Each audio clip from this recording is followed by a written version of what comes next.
Alléluia. Je vous salue dans le nom de Jésus-Christ. Bien-aimés, mes frères, Jésus-Christ, pour tout ce que le Seigneur a fait pour nous aujourd'hui encore, nous sommes toujours vivants. Si nous sommes vivants, on n'a qu'à se remercier le Seigneur dans son nom. Pour tout ce qu'il fait pour nous donner. Sa grâce à lui, ça par rapport à lui que nous sommes toujours vivants. La Bible dit que si tu te lèves matin là, il faut remercier le Seigneur. Si tu vois le mou, il faut toujours remercier le Seigneur. C'est parce que c'est lui qui t'a donné la grâce qu'il faut t'élever encore pour venir. Il faut t'élever encore. Il faut t'élever, avoir la force. La Bible dit qu'il ne faut jamais qu'on s'écraser. Il faut toujours qu'on s'écraser. La Bible dit qu'on n'a qu'à toujours à penser de lui. La Bible dit qu'il faut toujours connaître le Seigneur Jésus-Christ dans son parent. Il ne faut jamais réfléchir que tu n'es pas cherché dans son parent. Son parent, c'est le Seigneur. C'est le Seigneur qui est son parent. On n'a qu'à prendre Saint-Esprit, on n'a qu'à venir prendre sa route. Je vous salue dans le Seigneur, Saint-Esprit, et te remercie pour tout ce que tu fais pour tes enfants. Aujourd'hui, encore nous sommes venus auprès de toi, pour venir de nos cœurs, nous tuer. On te demande pas de nous, pour venir donner tout ce qui est bon pour tes enfants. Dans le nom de Jésus-Christ. Tout le monde a qu'à se dire que Amen.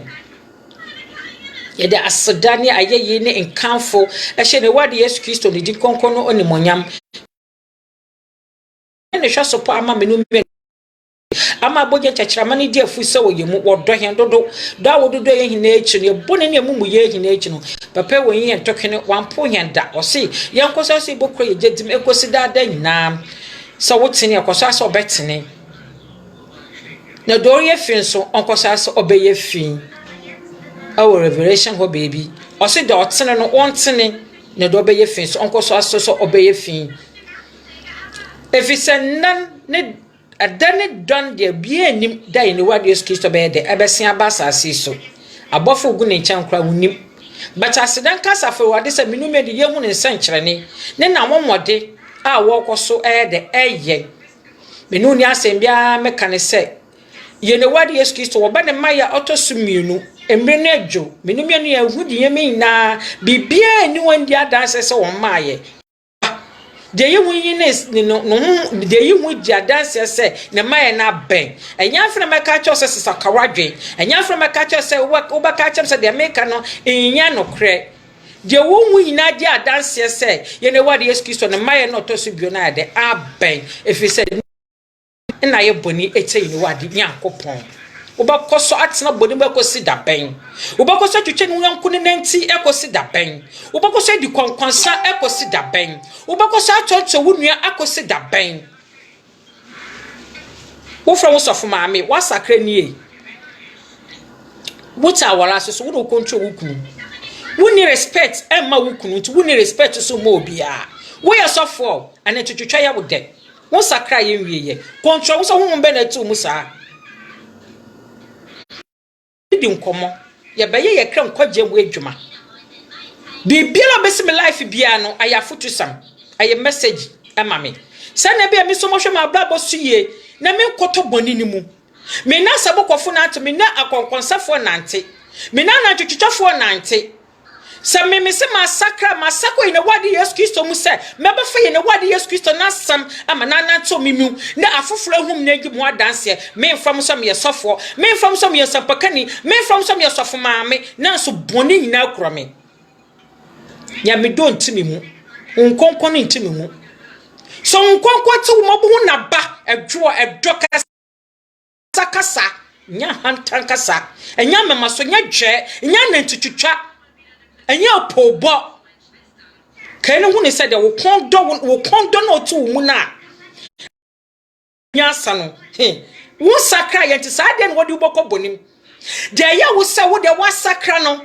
ama wo na wakoskura akwa ekire nti no wo mbuda se ne be kasa hanta no ono wodi uboko bonim wonye ni tifo wonye ni da ho Genesis 3 wo hwe atifi asam na o se wo no mo adumi hina wo ne nani da ho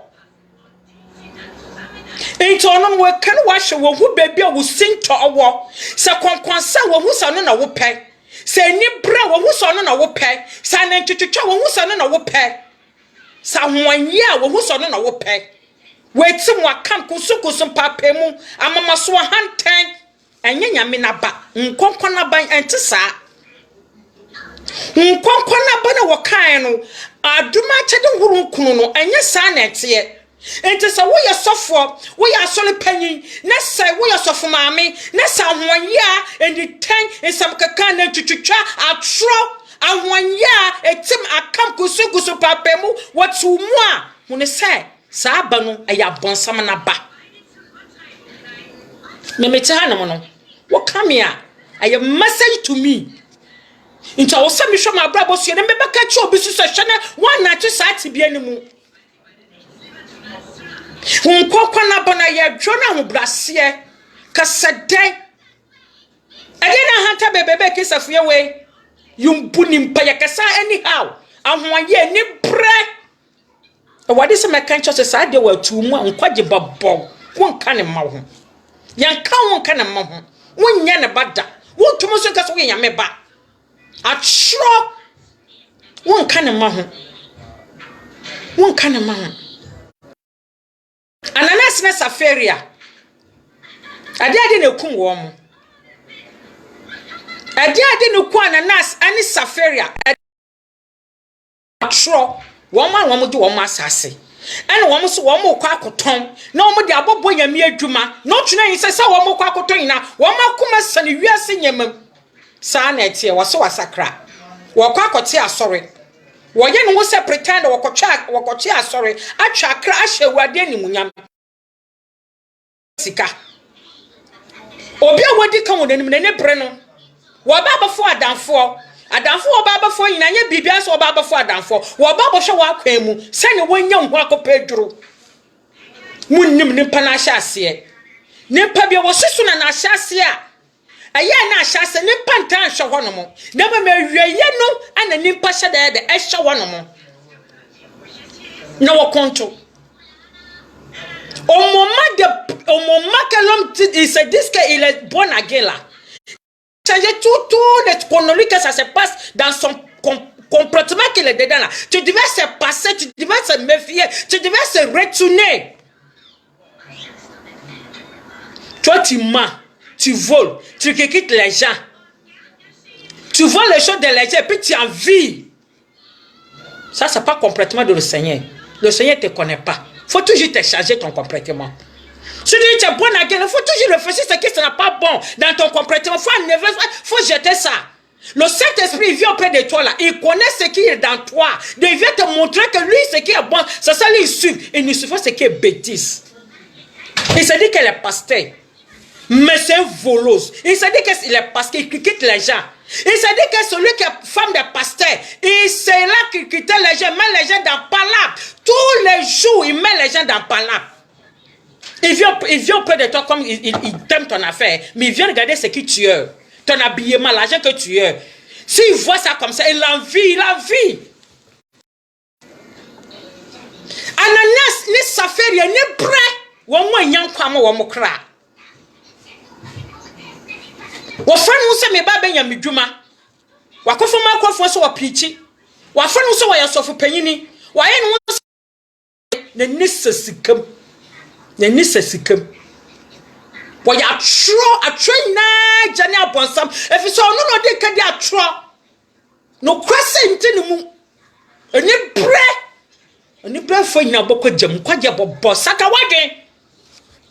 So woni obi nam na okwa na so sa ne pya me mutini mu na se me so tini mu a na so woni obi nam na wo kwa hwe ne suban na hwe ne kasa na hwe ne niye no ba hu se sa ne pa we me ne no yanya pe aya buade kakra aya buade aya respect ni mpa why you hu se ahwan bofo na so suma kata wo so asie taka ye yosuba wokita huwa mwa wo ba besonso aba pani aya wo huwa mwa na da wo fie no kodam na hwasa wo betumi adwom akotomu a ono no obawu amiguase wo je ma me ne wo ono no ode ne nkwa beto wo ba wiase na nyame bebre wo wiase so ne amre Wobafa kwoti da to no ho so. Nanso wobenanti nyama bia mu. Nanso na nua bre nimpa. Ayede no woni brade sa. Ayede na hanta sha o masa. Ayede na dwe sha o masa. Ayese na bayira do say. Ayese na humfi amakom no produce say. Ayede wo sakraye. Wo de hunkonko di adanse. Nanso wo di atro. Yombo ukokwendi enfen di atro. Ubokwa jem. Woni nkwa. Wo saka ye wieye. Wo ye bubonye na sakra na ma ho kwan. Kwofo mi ani bi kwa asori fie. So mo kobọ mpaye. Ba ko de no wo hwahwa no ho. Ba ko so hunu so no de wo ye dubonye ni. Bible say wo bre no ho ase. Na wo gine se gurubu ka se ewrade mu hum dibonye ni mobọ. Bible ma yete ho ase se sa ni pan kwakwa ho san. Na de wo de ahantan kwa say me di mu adem da pem biam di mu adem mienu me yese me twom pepe no me yese no e wade say wokosa ne otena nta aboabo na wo wom na yese etena ma wo no eno an wo di bokosa ne atie na wo basaka wadwe saka wadwen sisa wo suban wo nyama na mmore kada da yefi wa akwemu mmore kada da yefi wa akwemu wa yesa mo bia wo suban Suben bogu di besie na so sense aye wusu no wo ban nti no ebede de be pia baby no ebede di mo bie hu aye se wo ko di wusie se obi abon se me yire we watsene me kuru we watsene embre baba ni na wade be ye wusu ame ne pa wusu ba sa na wote wo wie na aban wo sakraye wo previous am hefo na wo de ko wo tu va avec. Tous les ceux qui sont dans ce monde, où tu vas avec ton comportement qui était mauvais. Tu pensais que ton mari a un bon comportement, ta femme a un bon comportement. Tu ne peux même pas soutenir. Tu as tout fait tout possible, mais tu ne peux pas soutenir. Il y a un moment qui est arrivé là, c'est sauter. Tout le monde a vu que tu as un mauvais comportement. Et puis tu te dis que tu es bon à gueule. Tu n'as pas bon à gueule, tu te mens. Change ton comportement. Faut toujours changer ton comportement, ton bizarre. Dans ma que tu parles, dans ma que tu critiques les gens. Faut changer ton comportement. Le Seigneur vient. Il veut ceux qui sont bons à guerre, ils sont ravés dans leur cœur, et puis il y a parole de Seigneur dans le eux. Ils marchent dans ça. Ça passe qu'ils passent à qu'ils sont bons à guerre dans ma bouche. Ceux qui connaissent, puis ils connaissent que le Seigneur connaît dans leur cœur. Pourquoi tu mens comme ça? Pourquoi tu as volé les gens de tout? Pourquoi tu mets les gens dans la palabre? Pourquoi tu t'en prends parole de ça, là, tu t'en prends parole, puis tu viens le mettre dans la palabre. Et puis tu commences à aussi rire. Tu critiques les gens, tu es mauvais. Il faut changer ton comportement. Tu vas aller dans le fait. Le Seigneur ne te connaît pas. Change complètement. Tu dis que tu as eu bon mari. Hein? Mon mari est comme ça, mon mari est comme ça. Ton mari aussi, ma femme est comme ça. Un moment, ça va s'arriver. Tout le monde va savoir que vous êtes de mauvais complètement. Tu n'es pas caché dans ta chambre, ça a sauté. C'est comme en grossesse. Si femme en grossesse là, au début, on ne voyait pas.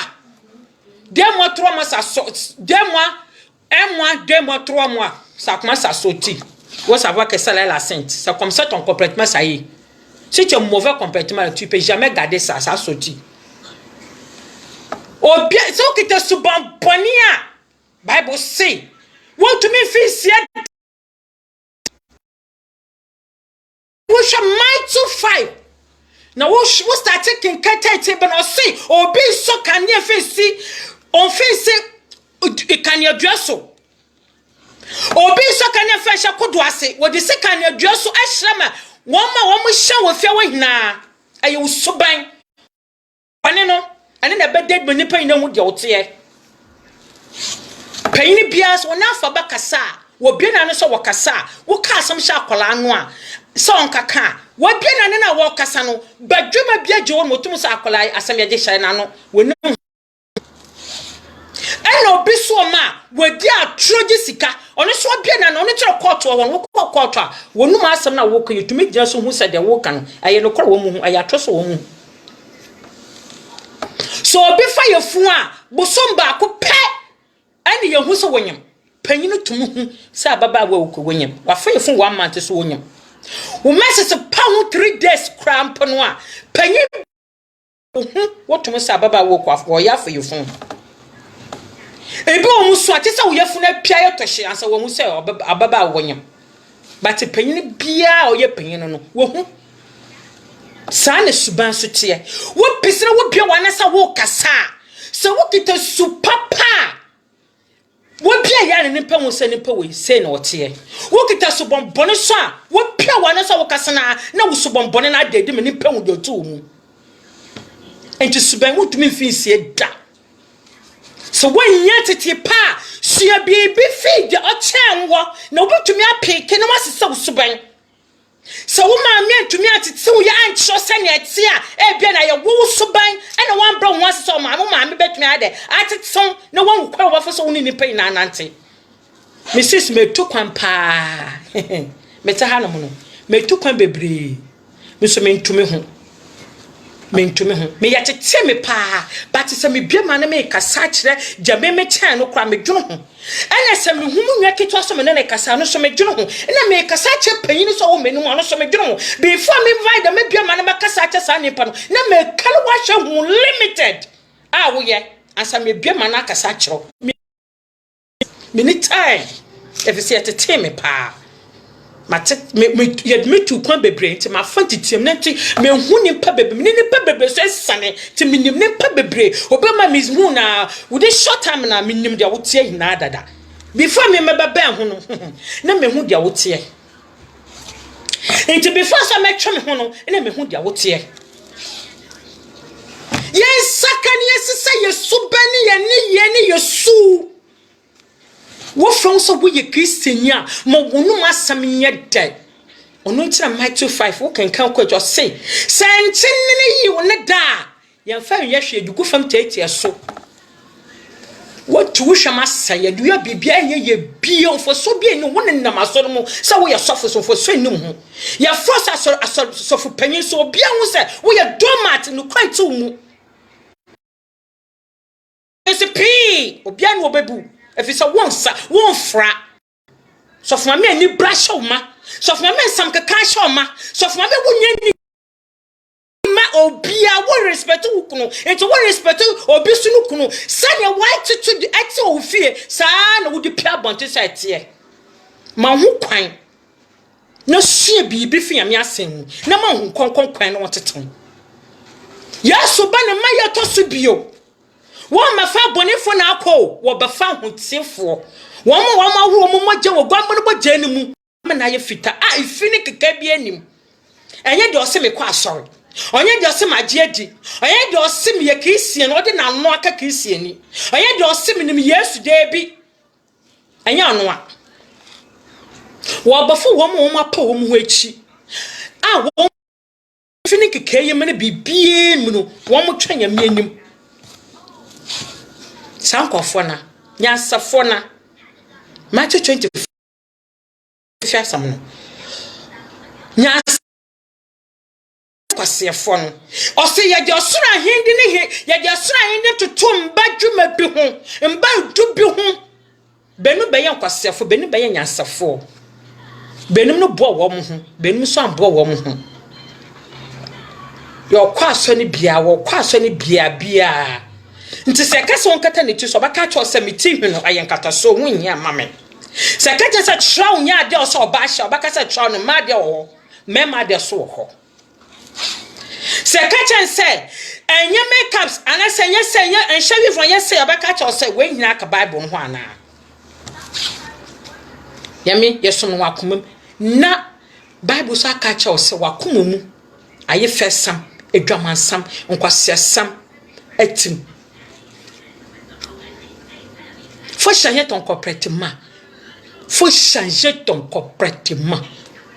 Ce qui t'est donné, puis ça sera pas bon avec toi. Il faut toujours changer. Le Seigneur viendra. Faut connaître ce qui est bon, ce qui est mauvais. Amen.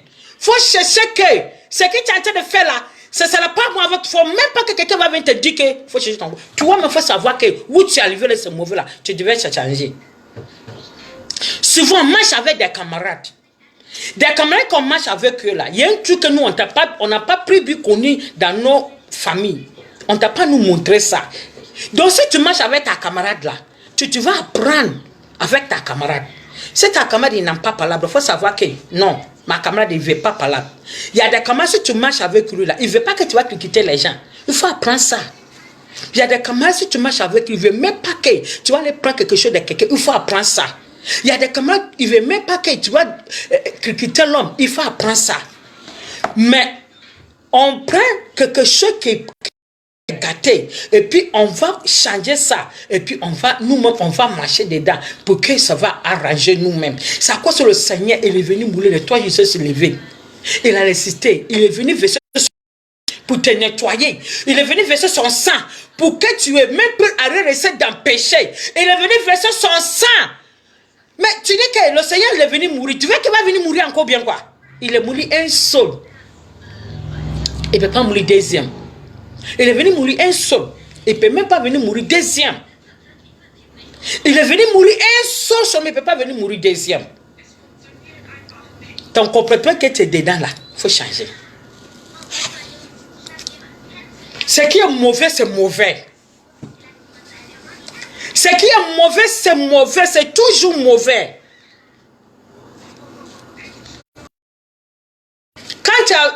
Quand tu avais un problème là, tu allais chez Foutisha là-bas, aller chercher médicaments. Quand tu avais un problème là, tu allais chez toi là, aller chercher médicaments. Tu dis le Seigneur, tu as prié pour lui, il ne peut pas t'écouter. Donc tu t'en chez Malabo, il va t'aider. Samedi encore, dimanche encore, tu t'es lavé, tu t'es habillé pour aller à l'église. Tu as pris ta Bible, tu as pris ta Bible, et puis tu marchais quoi, tu allais chanter. Tu as oublié que quand tu avais un problème là, tu allais chez Malabo qui était auprès de toi là. Tu allais chez lui. Complètement là qui te montre où tu vas. Si le Saint-Esprit est dans toi là, tu vas toujours laisser tous les problèmes qui vont t'arriver là, tu vas toujours laisser prier, à chercher le Saint-Esprit sa force pour que tu vas toujours laisser. Mais ça passait ton comportement bizarre, tu n'as même pas encore changé, tu te mens à toi-même, tu prends la route, tu t'en vas. Tu penses que quand on va venir laisser derrière Jésus-Christ, si on lui suit, il nous a dit que tout ce que lui est passé dans son mal, nous on va toujours passer dedans. Pourquoi quand tu as des problèmes, tu t'en quelque part, allez chercher, tu t'en chercher quelque part, il va te sauver ou bien il va t'aider. La personne qui t'en cherche, c'est un homme, ou bien c'est un Seigneur, ou bien c'est Dieu. C'est Dieu qui t'a dit qu'il faut aller là-bas. Tu as laissé ton Bible à la maison. Ton Bible que tu as laissé ça à la maison. Et puis tu t'en chez l'homme.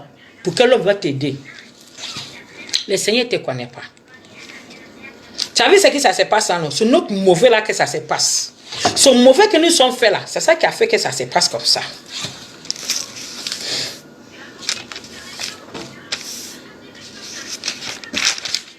And then, wafenu so wo yekise na babo ina ya basa. Ne bibia ya basa. Ne nyame bia fa kwaso wo befa so yekise ani. Enyama fantan nyame fon na titwitwa kunsu papemo wayetim wayakam wayayem sai. Anon kwa na de wokise so mo. Nti ame ni munyam ntumi hu yame ni munyam. Nkokko ntumi mba yansa abanso. Ojo Sunday no wahye na taade atente wakata ne ti so wo boa pa wo ya trofo ya minnimu wo ya trofo ya minnimu be sesa wa brabo ne wusu na wo ban ne sesa ya su ba ne maye to se bio kwahwensanya sesa odwama bonya sesa konkonsanya sesa na twetwe sesa ya su ba ne maye to se bio. Wo kan ye dwe na wo so wo ma ne hrai ama wo ma omuhu na wo mo to me ba won chan no wo je se kodo ase wo mu bia ye bone nko a isu tantante ne hu wo mu na ka Christian de e so se hun konko to mu na wo hre no obi to me ba won chan e bebisa bibia wo kire na dwen e bebi na woriem maybe na sitena mu maybe na brabomu maybe ni kisa suma kontu wonya futu ne ma ha no wo ba woncha bepem wo ye bi na so wo baba woncha no baba bakasa no wo dan no so okono ana watwe phone na wo ja to aso na wo ka che won hwe ma me su me saba me chense se wo sise papa su me saba me chense wo sise na wo ka empayfo kura kwa meeting na wo makobo paw sanya be yo mebe pagya ya me adwuma me na dimu no na wo de aye phone na wo de ato aso na wo kaka chankofo wo de din konkonsa wo tran wo no ma wo tie na wo test mr wo de mankofo so wo mo so ntie so ma papa ben na tu mu so be bia nti mu so bon boni yen wieye Wo saka ye konko to dwen nim na bisa ho se de atu mu ne de ade na ama wa aya de ekoso abrabam de ade na ama na abasa what wo panyin de ekwa akoton agisika wo woni me de na so wo kwa akoton agi de obedi nti woni me de ya me de ma wontumi ankwa ne ye wonya asa ya me de ma wontumi ankwa ne ye wo kwa akoton agisika de obedi nti we you crap to me too for some you were pen when I'm saying more jay. Oh, no, what to 2 man, Major. We are Major, say, Sia. We are Major, say, Sam, Major me. Usubon bonnet will crinty. One person will you be too full. Tiens, mariage a bit avec ta femme. Tu veux pas que ton mari, ta femme va te donner de consent. Tu veux que tout le jour, toi, tu as marié ta femme. De tout ce qui te fait, tu fais ta. Toi-même, tu mets ta main sur ton poitrine pour dire que je suis un casson. Tout ce que je veux, ça peut toi me commander. Faut savoir que vous deux là, vous êtes de même chose. Donc si tu marches, où tu vas, ça pas bon là. Ta femme devait te dire que mon mari, où tu vas là, ça pas bon, faut te retourner. Ça peut toi seulement qui peut donner conseil à ta femme. Ton femme aussi, il est là pour toi. La Bible dit que c'est vous deux là qui sont là ensemble. Et puis vous montrer ce qui est bon, ce qui est mauvais. La femme elle est là pour t'aider. Toi aussi tu es là pour t'aider ta femme. Tu n'as pas sûr que tu allais marier ta femme de ça. Toi seulement tu vas commander ta femme. Ce qui est bon, ce qui n'est pas bon. Aujourd'hui là, tu es là pour faire des bêtises. Quand tu es tombé, Saint-Esprit qui est auprès de toi. Tu es un pasteur, ça colle tes conneries. Saint-Esprit qui est auprès de toi. Ta femme peut plus te donner de conseil. Tu sois les filles d'église, tu sois avec eux. Tu fais boucher avec eux, tu t'assieds avec eux, puis tu donnes même l'argent à la neveu en grossesse. Et puis tu te dis que tu es un pasteur. Tu n'es pas pasteur. Le Seigneur ne te connaît pas. Ton lumière là, c'est éteint. Ton lumière.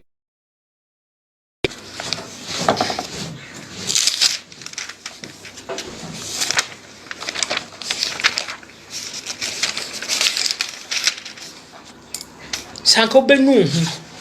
No wa sakra wa dwen a. Nke ne wa de Yesu Kristo be bro. Na ko betie wu. Na ko be sesamo. Na ko betie wu, na ko be sesa wa brabo. Eniye na asue bio de ne wa asem ni. Eniye na asue bio de ne wa asem ni.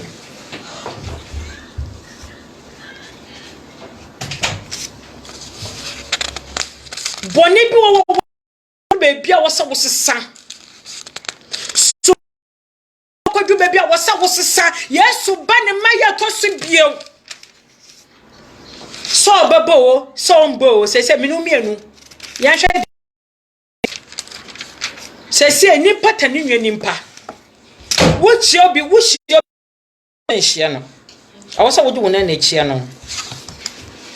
Nipa so ni nwa nimpa. Yariye nti nipa so ni nwa nimpa. Ompa so baba ni nwa nimpa. Yese obi an hye dem. Idem na wo hye no kwankonkonsa na wudi. Yen ya me asem na wusua. Satam wo ya wo sa Christiani wo fa Bible to wanim na wo sua na wo bom pai wo hwe ya me ma hoode na wo de be face dia munyanyi wo ya ba no kwankwansa na ma me wudi wo sore watamfo na yen ni baby akọ nti abanse yen chefie nti no ye adwuma de ye ya no na watamfo na to aso na wudi kwankwansa wo twitwa amanfo ne nti obi ni dwa wo kodi obi ni ho a wo kyere no obi ni so a wo so na watwofo na wo ka sa abre ya wo so wo chefie na wo fa Bible wo nya mbre hwe ya me asabudu wo to ya me so na wo bom pa bi se me mo ahode no sa abre na oba ben ma chefie mema bi kwankwansa no wo se oba mema bi kwankwansa wo se oba mema bi kwankwansa wo se oba sa ben ma bi se wo ye bayifu a wo se bayi bonsam sa ben ma bi ka se wo ye bayifu wo se bayi bonsam ne bayi bonsam kwa ye dwura bonsam nti sala no kwankwansa so tie otumi di konkonsa wo fo so saa na nanu ina afọ na woto no wodi konkonsa wode kire ne ma wo fie wo hina emrewe na wode twotwotwa amanfo ne nti emrewe ne wosi amanfo adwuma emrewe ne wotwotwa nkofo tum we de oyin pepe ye adwuma we de oyin pepe ye na ya dan we ka nkwadwe sam ho we na do bakwa heaven we you heavenly key we you heavenly key heavenly key. Woman, sikani pa ase bibie bi nanso yere be na kunuma no kwa wade bibie gya na me no kese kura no ye kosie no ne bibie wade na gya ne sika bra ogu bank na abo no wade na gya wokọ ti ase ya dum bi na so enya hantan wawa wo enfa mbo ho mra na ageman enfa mbo ho mra ne se wodi ane pa bia wodi wo so wo hwe ne yenti na wo ti ase won chance ankofo no bra ho ase ye twa wo hia to am wo dwuma mo san ho Romans 14 wo kan wo kwa wo sisu say na wo hye na wo ye fe wo dwane ti se sunsun woni baba wo sunu wo gina tembu aya kenka Romans 14 na chen same wo ho wo bi wa ba saya 14 so waka 9 no so de akọ mahanta for drasha wo mama mahanta for wo muade mahanta for mama so ahya mama mahanta for ma sra mo ma hye mo mawre ya tentatintin mo hu ba mahanta for mo sakra mo adwen sansa me koso yina mahanta for sorry bab ena mo twa ko fotum ena mo de ko fatam ena mo send mpa adan ne penso nyame chasa mo yesi Kristeni bia wo ye nyam hu miti ne mu no wo sape wo hyedema wo dima na wo de ayen konkonsene na ntwitwitwa wo de ayen sinimpa saye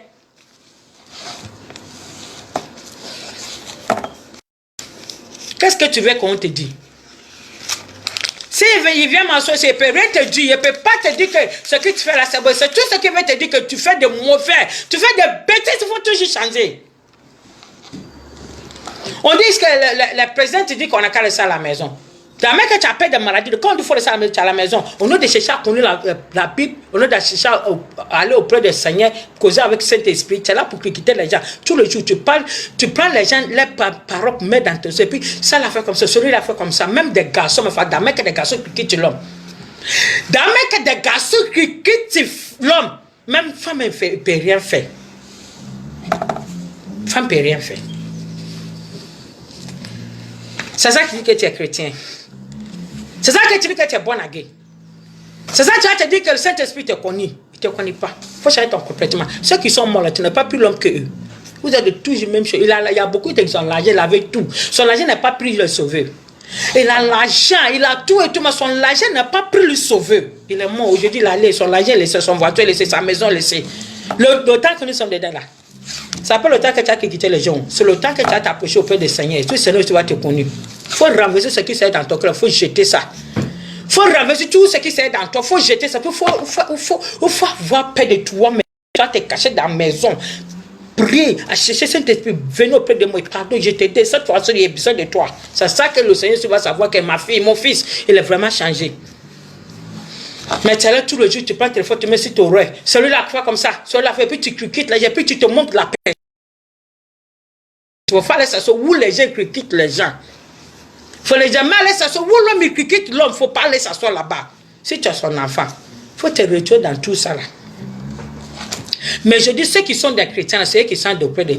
Ils s'en veulent 7 points. Aller critiquer les gens. Wo hwe someone wana wo kan wo fiti someone wana eti fi asem no kasem bi wo ho entine twetwe sefotena bia eni aboniafo entine aboniafo etina mu no asetwe fotena bia wo kasa asem ina wo ho enso ndo wo ye kristiani da ku bi se wo yin pon asem anka wo tena ho anya yie embre we ana wo to wo krikiti ni wo Bible na wo fa na wo di to wonu mu no ade asem wo ka kira wo sai tena ho na twetwe nkofo ati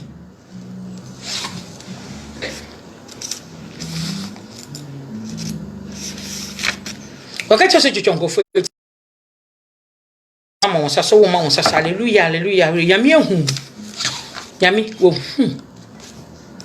wo ba sakra wo benu ho no hu yeni wadi Yesu Kristo wo ba ne ma yoto subio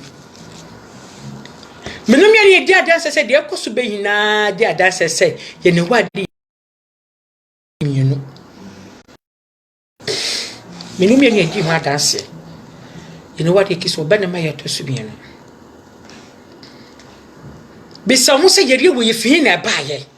Ye di epise ku wiasa fande nye wo mu ye na noduro. E fi na ba ye.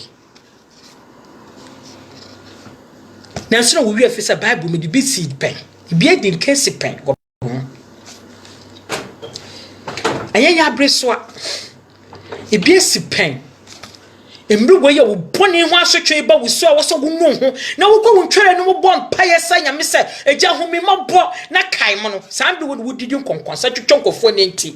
Wo de pempanyi de wo asolom. Wo de pempanyi de wo adwuma. Wo de pempanyi de obabia. Se ni pen na bon so wo no wo ye panyini. Na ye dan. Heaven wo asore bia ni ho. Heaven panyini bia so ni ho. Heaven wo nkwan ka show so me na me ya apostle me na me yese me na me yese bi ni ho. So we apostle.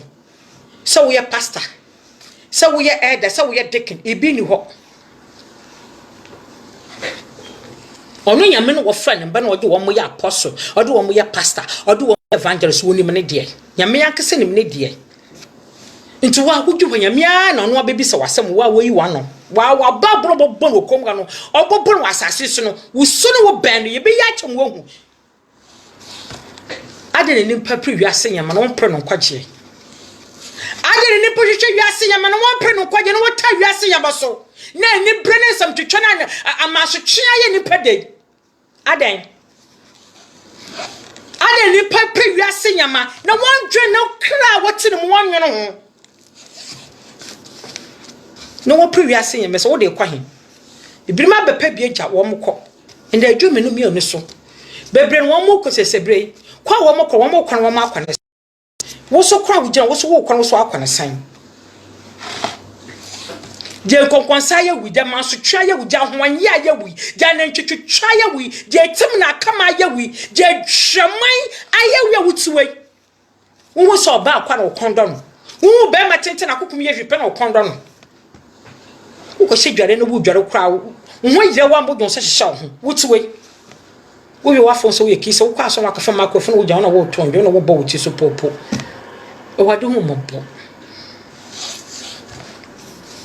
wadu hu mopo me be betara no de hu ne be hyem bia meka menyi bi mfim enye wo so ntina me preach the baba my life bia a message to me nkoko ma me hu nimpa mu nimpa ye ne wo mu san na abonsa ne ma ne nyame ma wo tuwa no ba fa wo so wo ye sofo wo ye dike wo ye ada wo ye asol panyin wo ye wei na so no wa ma ho koma abonsa ma wiaw na so wan kasa de wonim Unimpa, praise the Lord with the who to two phone who pro. Now so I come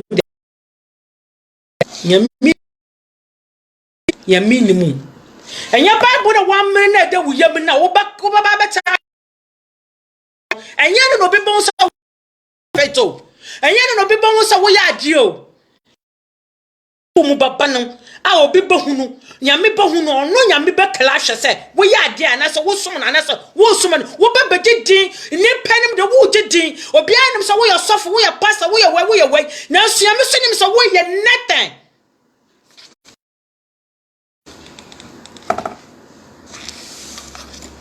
Mimi ya sampokani. Miya mi evangelist ni. Nti mimi ya atan. Wo hwa Matthew 3 hona. Dia sam na oka no ho. O se John the Baptist asanka. Nti misumi ye John the Baptist di adwa bia na misumi di ye adwuma no. Nti de beba mu bia ma o se meka. De hum na be hye bia meka. Me ye bi efim. Me ma me kwa ya bona me kase nanim. Na wo.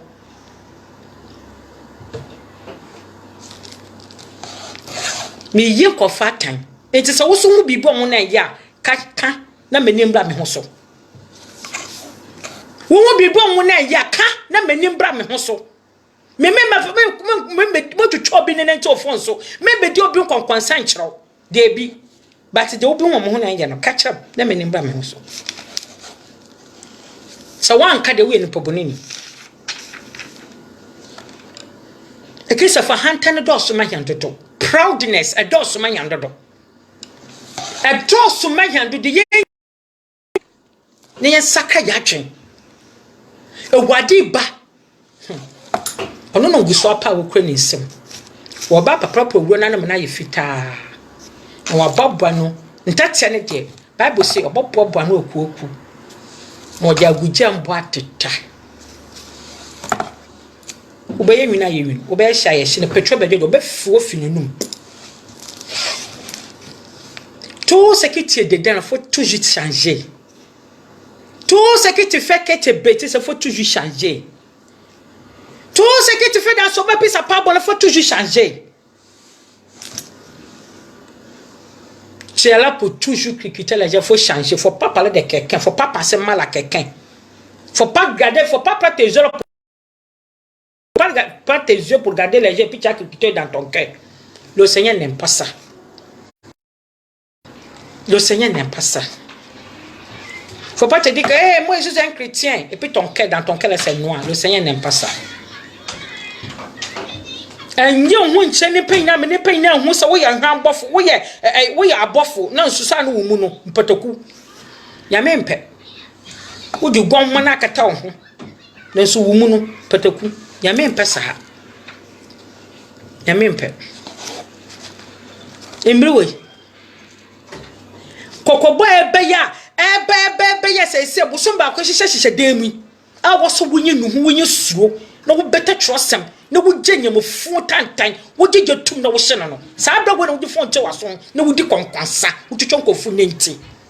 Who never also praise the Lord? Praise the Lord indeed. Yami will nimu. What's a crier?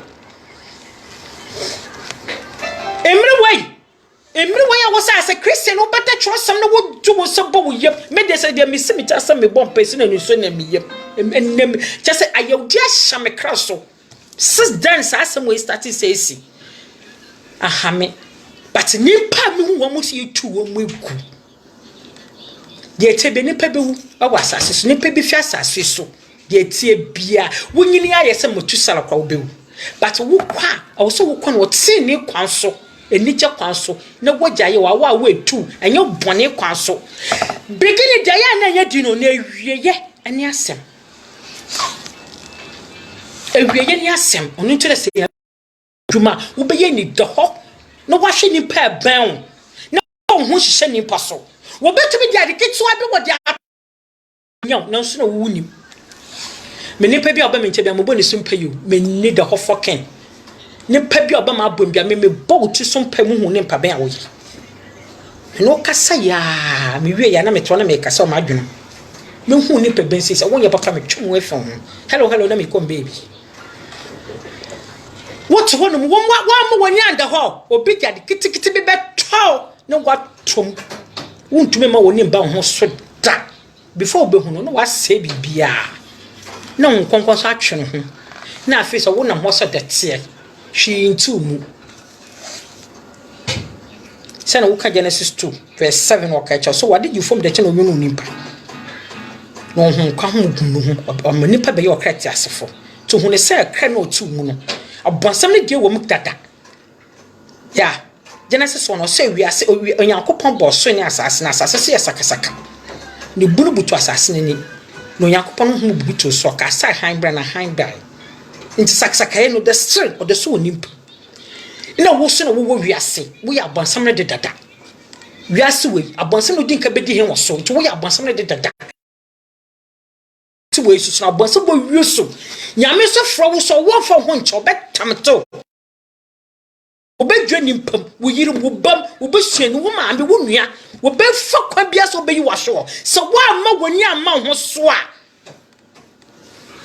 What do I dream? Mamma will get pass away and Yamijuma. I dream what you but I was so woman when you bounce so once and now. I dream away and mommy way and mommy. But come on, and what could you? On international for be brashasi. And now so for be brashasi. And if once a way out of council, cough over for Kotibisako Toby. And then yet one day. Nyame ba yesu ba Jesus wo ba wo ba ba fa hotefo wo ba ba fo wo mo mate wo ho obu kwa wo ma ho wo ho ogwan bo gem ama na ye fita wo ma fa bonefo enko mpemfo asem because che wonyan fo menche wosu yankono akofo no su empty no wosu kura nti se obi hu a obi hu se mu ya mo ya papa enti se wo makwana se honkonkon no obo wesu na se watu mu a na wiasefo kwa na abosomfo kwa wo mu hu batutu wo mu etum wo hu bom wo etum se hu hu okro no ye dense we ne de ye dense we sa na honkonkon so tete ye mu no so hu obi a obi tinu mu a amayi hu we ye mede ono nti da Mary nyimi ye na wo kro John the Baptist ma me ntia de asem no si ye o se hu Mary no se Mary we hye wo memu bra wo fam no na akora wo dem yem no wo de ahomote na wo de ahomote wo so akaka no ho prakopel wo hu se ne panyini abane nchan cha wo so wo bon mu asema no enti so bi se kita hu fia wo kɔ baabia no wo ye ne kanta na wo ban sa nimpa no sa na ote enti ahoma wo wiase na wo mu no mo ho ahoma wo wiase wo mu no mo ho hwe yie ne bi sa ho so hu be no abetu mu no control life hu be no no kredi esie hu be ka danfo hu be no dada wo hu be no twetwe ko bonim no wa mo woni aba ho so no wotumi aye medwuma no wo de ahye won so wotumi aye no wa ye ne yie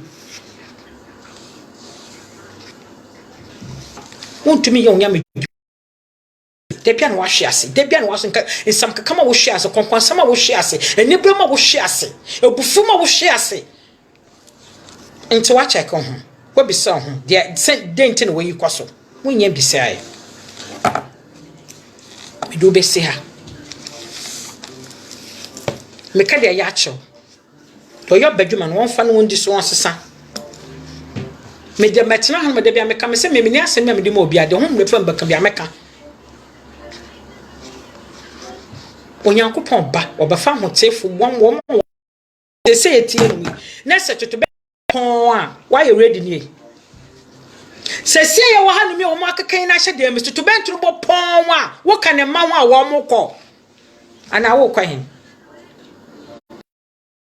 why you do say some kakan you do say we yet we ya kam na you do say eni bra you do say sakawa bion no hu na ma won saso na ka che wade se wade sesame na me pasa me sesa na obesesa wa bra bra ma ya mi shro faut toujours changer ton comportement faut toujours changer tout ce qui est dedans qui est mauvais.